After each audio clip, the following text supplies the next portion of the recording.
Estados Unidos está perdiendo aliados por decisión propia. Aquí está la paradoja. Mientras Donald Trump amenaza con mostrar fuerza, el resultado inmediato es aislamiento y no es retórico.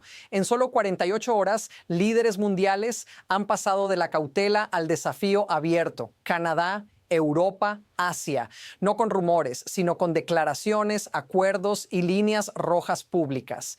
Y si vives dentro de este sistema, esto no es geopolítica lejana. Esto define qué tan fuerte o vulnerable será tu país, tu economía y tu futuro. Trump amenaza con aranceles del 100% a Canadá si avanza un acuerdo comercial de $1 billón con China. Canadá no retrocede, hace lo contrario. Vamos a seguir adelante, responde su primer ministro, explicando que justamente por amenazas como esas necesitan nuevos socios. Al mismo tiempo, líderes europeos rechazan iniciativas lideradas por Estados Unidos y refuerzan alianzas sin él. Pero aquí está el detalle que cambia todo. Cada amenaza que busca imponer control está acelerando algo mucho más peligroso. Un mundo que aprende a funcionar sin Estados Unidos. Y una vez que eso empieza, no hay marcha atrás. Lo que está pasando no es un incidente aislado. Y ese es el error que mucha gente comete al mirar esta historia. No se trata solo de un tuit, ni de una amenaza comercial, ni de un líder molesto reaccionando de más. Esto encaja en un patrón que se está repitiendo con una velocidad inquietante. Primero viene la advertencia, luego la amenaza pública, después el castigo prometido. Pero esta vez la reacción no es miedo, es coordinación. En lugar de retroceder, Canadá acelera acuerdos con China. En lugar de alinearse, países europeos dicen no a iniciativas lideradas por Washington. El presidente de España rechaza abiertamente una propuesta estadounidense sobre Gaza y lo hace explicando por qué ese marco ya no es creíble. Desde Dinamarca hasta Polonia, el lenguaje cambia. Ya no es diplomático, es defensivo. Es soberano. Y aquí va la pregunta que reordena todo el tablero. ¿Qué pasa cuando la principal herramienta de poder de un país deja de generar obediencia y empieza a generar alternativas?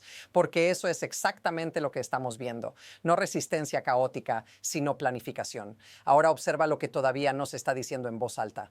Este no es el inicio del conflicto. Es la señal de que el sistema ya empezó a moverse sin esperar permiso. Y lo que viene a continuación es la primera prueba concreta de ese cambio. Hay una afirmación fuerte que se desprende de los hechos recientes. Las amenazas de Trump ya no están funcionando y la prueba no está en opiniones, está en palabras públicas y decisiones verificables. Trump escribe que si Canadá avanza con su acuerdo con China, será golpeada inmediatamente con un arancel del 100%. No es una filtración, no es una interpretación, es una amenaza directa, publicada, firmada con Donald J. Trump. Y la respuesta de Canadá no es silencio ni marcha atrás. El primer ministro Carney lo dice frente a cámaras. Vamos a seguir adelante con ese acuerdo. Explica que el pacto con China no viola compromisos existentes y que, precisamente por amenazas como estas, Canadá necesita nuevos socios comerciales. Ese detalle importa, porque no es una reacción improvisada, es una justificación estratégica. No están resistiendo, están rediseñando. Ahora fíjate en lo que no ocurrió. No hubo negociación urgente, no hubo concesión, no hubo intento de calmar a Washington. Lo que hubo fue algo mucho más raro, normalización del desacople, como si la amenaza ya estuviera asumida en el cálculo. Y cuando una advertencia deja de provocar miedo y empieza a ser absorbida como costo operativo, el equilibrio de poder cambia. La pregunta ya no es si Trump cumplirá la amenaza. Es porque cada vez más países parecen preparados para vivir con ella. Y eso nos lleva al siguiente nivel de esta escalada. Aquí es donde la historia se acelera, porque lo que empezó como una disputa comercial ya está entrando en terreno histórico. No es la primera vez que Estados Unidos amenaza a un aliado, pero sí es una de las pocas veces en que varios aliados responden al mismo tiempo y en público. Dinamarca lo deja claro cuando su primera ministra traza líneas rojas sobre Groenlandia y soberanía. No es lenguaje técnico, es una advertencia directa. No se negocia, no se discute, no se cruza. Al mismo tiempo, países europeos empiezan a hablar de unidad no como ideal, sino como defensa. La idea de apaciguar a Washington es descrita como un error. En su lugar aparece otro mensaje. Cuando Europa actúa junta, el intimidante pierde ventaja. Eso no es una metáfora, es una lección que dicen haber aprendido en las últimas semanas. Y aquí está el punto inquietante. Este tipo de discurso, hace solo unos años, habría sido impensable viniendo de aliados históricos de Estados Unidos. Hoy se pronuncia frente a cámaras sin matices. Lo anormal empieza a sonar normal. Las amenazas rutinarias, la distancia aceptada. Esto es cómo se ve una escalada moderna. No con tanques moviéndose, sino con alianzas reconfigurándose, mientras el actor central sigue hablando como si nada hubiera cambiado. Pero el siguiente giro es todavía más incómodo, porque revela una contradicción que ya no se puede ignorar. Aquí aparece la prueba más incómoda, porque ya no se trata solo de amenazas externas, sino de cómo esas amenazas están produciendo el efecto opuesto al buscado. Mientras Trump describe a Canadá como un país siendo devorado por China y afirma que todos sus negocios se están mudando a Estados Unidos, lo que ocurre en la práctica es lo contrario. Canadá lidera un boicot masivo contra productos y turismo estadounidense, afectando industrias concretas como el bourbon y otras bebidas alcohólicas. Ese no es un gesto simbólico, es impacto económico real. Trump insiste en que quiere que Canadá sobreviva y prospere, pero simultáneamente promete aranceles del 100% y publica mensajes ridiculizando su soberanía. Esa contradicción no pasa desapercibida, y no solo en Canadá. Movimientos similares de boicot empiezan a replicarse en Europa, Australia y otras regiones, no coordinados por un solo gobierno, sino impulsados por clima político. Ahora escucha cómo responde Carney, flanqueado por jóvenes líderes. Canadá va a moverse más allá de Estados Unidos y construir relaciones multilaterales basadas en respeto a la soberanía. No hay insultos, no hay dramatismo, hay planificación, y eso cambia la lectura completa del conflicto, porque cuando las palabras más agresivas producen las respuestas más organizadas, algo se rompe. Ya no es una pelea, es una desconexión, y a partir de aquí, los eventos empiezan a acumularse demasiado rápido para controlarlos. Ahora todo se apila a la vez, y eso es lo que convierte esta situación en una mini crisis.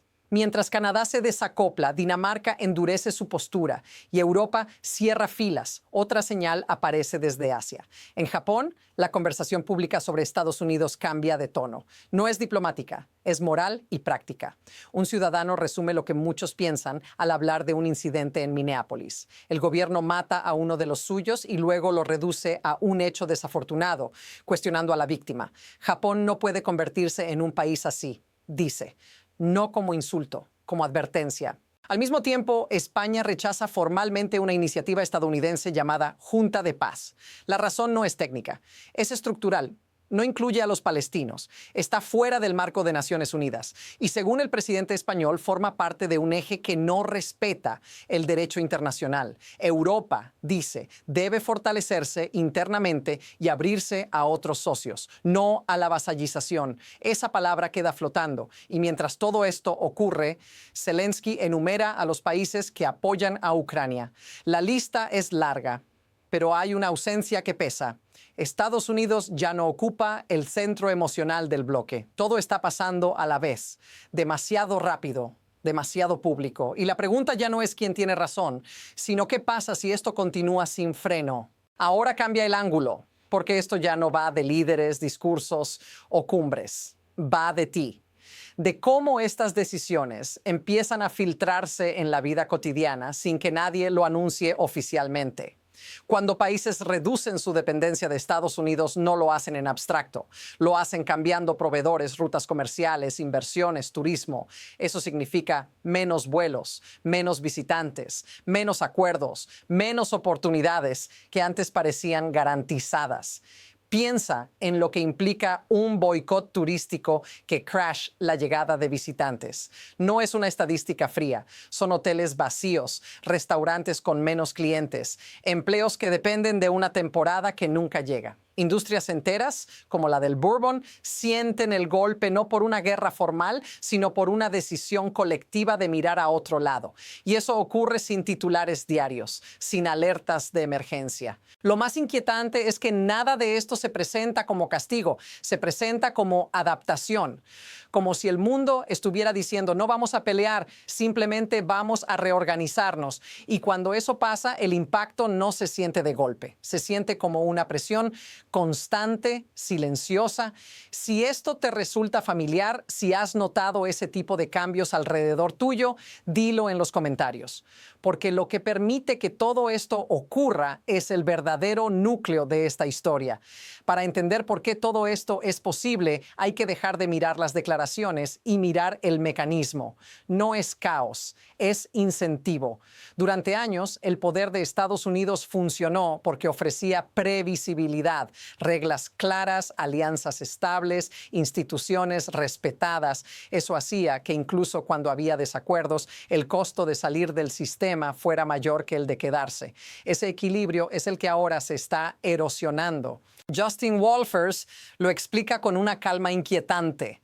El daño real no aparece en el próximo trimestre ni en el próximo informe económico. Aparece cuando se debilitan las reglas del juego, cuando se cuestiona el Estado de Derecho, cuando se intenta politizar estadísticas, presionar empresas, socavar elecciones o snatching people up off the streets, como él dice. Eso no genera titulares inmediatos, pero sí cambia decisiones silenciosas. ¿Dónde invertir? ¿Dónde fundar una empresa? ¿Dónde estudiar? ¿Dónde quedarse? Y aquí está la parte que pocos dicen en voz alta. Los países no se están alejando de Estados Unidos por ideología. Lo están haciendo por gestión de riesgo. Están diversificando porque el sistema dejó de parecer estable. Esto no es espectáculo, es cálculo frío. Y cuando los sistemas empiezan a optimizar sin ti, recuperarlos es casi imposible. Lo que viene ahora no es un colapso inmediato, es una bifurcación. Ahora mira hacia adelante, porque aquí el tiempo importa más que la ideología. Desde este punto, el sistema tiene dos trayectorias posibles y ninguna es teórica. La primera es una desaceleración controlada. Estados Unidos ajusta el tono, reduce amenazas públicas, intenta reconstruir previsibilidad. En ese escenario, algunos aliados frenan, otros esperan y el desacople se vuelve parcial.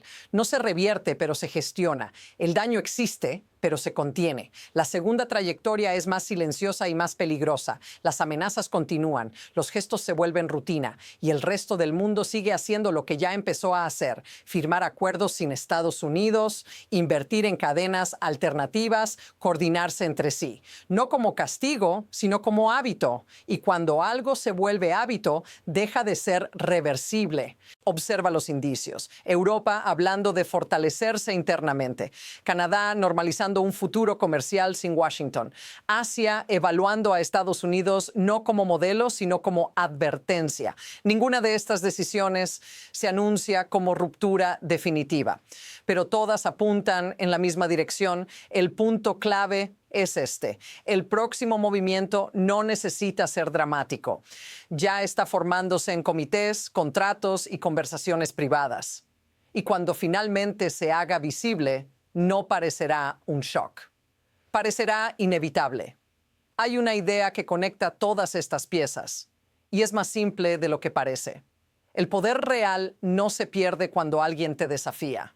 Se pierde cuando dejan de necesitarte. Eso es lo que está en juego aquí. No un titular, no una elección, no un conflicto puntual, sino la posición de Estados Unidos en un mundo que está aprendiendo a coordinarse sin pedir permiso. Revisa la historia completa y verás el patrón con claridad. Amenazas que buscaban imponer control terminan produciendo autonomía. Discursos de fuerza generan planificación alternativa. Y lo más revelador, nadie está celebrando la ruptura. Simplemente la están aceptando. Eso es lo que hace que este momento sea distinto a otros. No hay dramatismo, hay transición. La frase que lo resume todo es esta: el mundo no se está rebelando contra Estados Unidos, se está adaptando a su imprevisibilidad. Y esa adaptación, una vez completada, no se deshace con un solo gesto o un solo líder. La pregunta que queda abierta no es si esto tendrá consecuencias, es ¿cuándo dejarán de ser invisibles? En el próximo análisis vamos a bajar un nivel más y mostrar cómo este cambio ya está afectando decisiones económicas concretas que aún no aparecen en los titulares. Si quieres entender lo que viene antes de que sea obvio para todos, sigue este canal. Aquí es donde empieza a verse el siguiente movimiento.